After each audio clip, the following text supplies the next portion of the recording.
Microsoft എക്സലിൽ നിന്നും print എടുത്ത ഒരു ഹാർഡ് കോപ്പി നിങ്ങളുടെ കയ്യിലുണ്ട്.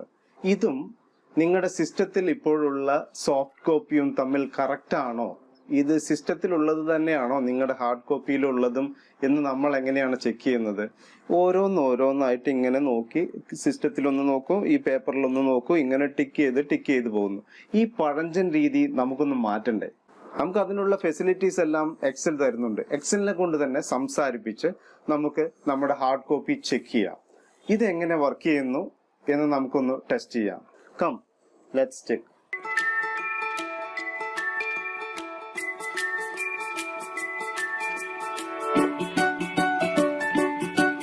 ഇത് വർക്ക് ചെയ്യുന്നതിന് വേണ്ടിയിട്ട് ആദ്യമായിട്ട് നമ്മൾ എക്സൽ ഓപ്പൺ ചെയ്യുന്നു. എക്സൽ ഓപ്പൺ ചെയ്തിട്ട് ഫയൽ ഓപ്ഷൻസിൽ പോകുന്നു. ഓപ്ഷൻസിലെ ക്വിക്ക് ആക്സസ് ടൂൾ ബാർ, ഇവിടെ വന്ന് നമ്മൾ ഓൾ കമാൻഡ്സ് സെലക്ട് ചെയ്യുന്നു. എന്നിട്ട് ഇവിടെ നിന്ന് സ്പീക്ക് സെൽസ് എന്നുള്ളത് സെലക്ട് ചെയ്യണം. സ്പീക്ക് സെൽ ഇത് നമ്മൾ ഇങ്ങോട്ട് ആഡ് ചെയ്യുന്നു. അപ്പോൾ നമ്മുടെ ടൂൾ ബാറിലേക്ക് അത് വരുന്നു. Next speak cell by column, ഇതെല്ലാം ആഡ് ചെയ്യുന്നു.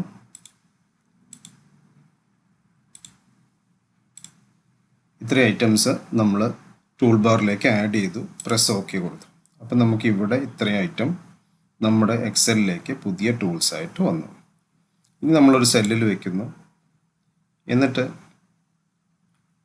സ്പീക്ക് സെൽസ് എന്ന് കൊടുത്തിട്ടുണ്ടെങ്കിൽ അത് 1 by 1 ആയിട്ട് അത് റീഡ് ചെയ്യുന്നു. ഇനി നമ്മൾ ഇവിടെ വെച്ചിട്ട് നമുക്ക് താഴേക്ക് ഇത് വായിക്കണം. അപ്പോൾ ഇത് സ്പീക്ക് സെൽ ബൈ കോളമാണ് വായിക്കേണ്ടതെങ്കിൽ ഇവിടെ നമ്മൾ വെച്ചു. ഇവിടെ speak cell by column select ചെയ്തു. എന്നിട്ട് സ്പീക്ക് താഴേക്ക് പേരുകൾ വായിക്കുന്നു. Madhvan Sarojini.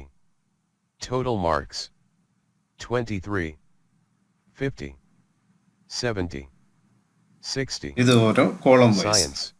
ഇനി നമുക്കത് ഇപ്പോൾ സ്റ്റോപ്പ് സ്പീക്ക് സെൽ സെലക്ട് ചെയ്തു. ഇനി എനിക്കത് ഇങ്ങനെ പേരുകൾ ഓരോന്നും ഇങ്ങനെ ഹൊറിസോണ്ടലായിട്ട് ഇങ്ങനെ റോ ബൈ റോ ആയിട്ട് വായിച്ചു പോകണം. അതിന് നമ്മൾ ചെയ്യേണ്ടത് ഇത് സെലക്ട് ചെയ്യാം. Speak cell by row select ചെയ്തു. എന്നിട്ട് ഞാനിവിടെ വെച്ചു സ്പീക്ക് സെല്ല് സെലക്ട് ചെയ്യുന്നു. ഇപ്പോൾ ഓരോ റോ ആയിട്ട് വായിച്ചു പോകുന്നു. Shyam, total marks 23, science 20. നമുക്കിത് നമ്മുടെ ഹാർഡ് കോപ്പിയിൽ നമുക്കിത് വായിക്കുന്നതിനനുസരിച്ച് നമുക്ക് ടിക്ക് ചെയ്ത് പോകാവുന്നതാണ്. മറ്റൊരാളുടെ സഹായം കൂടാതെ തന്നെ നമ്മുടെ സോഫ്റ്റ് കോപ്പിയും ഹാർഡ് കോപ്പിയും തമ്മിൽ കമ്പയർ ചെയ്യാൻ കഴിയുന്ന ഈസി ആയിട്ട് ചെയ്യാൻ പറ്റും. നിങ്ങൾ ട്രൈ ചെയ്ത് നോക്കുക. എന്തെങ്കിലും സംശയം ഉണ്ടെങ്കിൽ കമൻസിൽ രേഖപ്പെടുത്തുക. ഇവിടെ ഒരു ഓപ്ഷൻ ഉണ്ട്, സ്പീക്ക് സെൽ ഓൺ എൻ്റർ എന്ന് പറയുന്നത്. അവിടെ നമ്മൾ ടൈപ്പ് ചെയ്ത് കഴിഞ്ഞാൽ അത് സ്പീക്ക് ചെയ്യും. ഞാൻ speak cell on enter select ചെയ്യും.